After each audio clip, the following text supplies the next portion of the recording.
Hi friends, welcome to Padmasri properties. మీ ముందుకు మంచి ఫ్యామిలీని తీసుకొచ్చాము.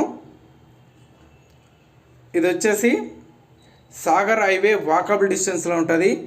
Near by Yacharam, just LB Nagar just 27 kilometre డిస్టెన్స్లో ఉంటుంది. లో ప్రైజు ఫామ్ ల్యాండ్. ప్రైజ్ వచ్చేసి 7,500, గజానికి వచ్చేసి 7,500. మరిన్ని అప్డేట్ కోసం తెలుసుకోవడం కోసం నెంబర్స్ కాంటాక్ట్ అండి. డిస్ప్లేలో నెంబర్ ఉంది, నెంబర్ కాంటాక్ట్ అండి. ఆల్ డెవలప్మెంట్ లొకేషన్లో ఉన్నది. యాచారం వచ్చేసి జస్ట్ 500 మీటర్ డిస్టెన్స్లో ఉంటుంది హైవే. మరిన్ని అప్డేట్ కోసం నెంబర్స్ కాంటాక్ట్ అండి. Near by future city and pharma city and Amazon data centre near by. మరిన్ని అప్డేట్ కోసం నెంబర్స్ కాంటాక్ట్ అండి. Thank you friends, thank you so much. Please subscribe my channel.